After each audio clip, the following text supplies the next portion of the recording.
ভিয়েন্তিয়ানের লাও ন্যাশনাল স্টেডিয়ামে উজ্জীবিত বাংলাদেশ। ফিফা র্যাঙ্কিংয়ে উন্নতির খবর আগেই পেয়েছে সাগরিকারা। সিনিয়রদের পথ ধরে মূল পর্ব নিশ্চিত করে ইতিহাস গড়ার স্বপ্নে বিভোর লাল সবুজের কাছে প্রতিটা ম্যাচই যেন ফাইনালের মঞ্চ।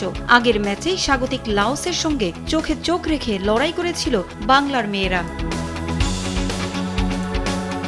দ্বিতীয় ম্যাচে যে আফিদাদের গর্জন থামানো দেয় সেটা আগেই টের পেয়েছিল পূর্ব তিমুর। তাই তো বার কয়েক আক্রমণের আভাস দিয়েও বাটলারের রক্ষণে আত্মসমর্পণ করতে হয় তাদের।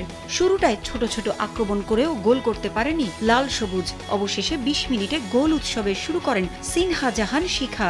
স্বপ্না রানীর কর্নারে গোল করেন এই মিডফিল্ডার। ৩২ মিনিটে লাও ন্যাশনাল স্টেডিয়ামে শান্তি এনে দেন শান্তি মার্ডি।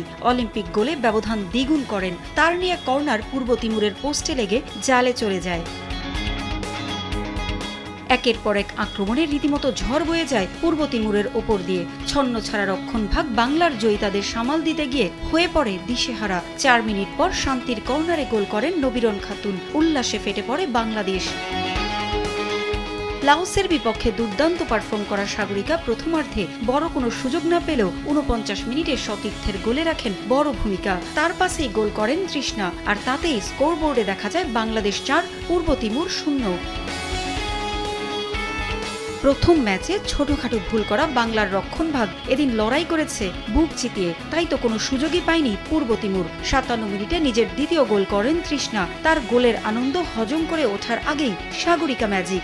এরপর ৮২ মিনিটে নিজের কাঙ্ক্ষিত সেই গোলের দেখা পান তৃষ্ণা, করেন হ্যাটট্রিক। ম্যাচের শেষ বাঁশি বাজার আগে আরও এক গোল করেন মুনকি আক্তার। শেষ পর্যন্ত পূর্ব তিমুরের জালে ২ হালি গোল করে মাঠ ছাড়ে বাংলাদেশ।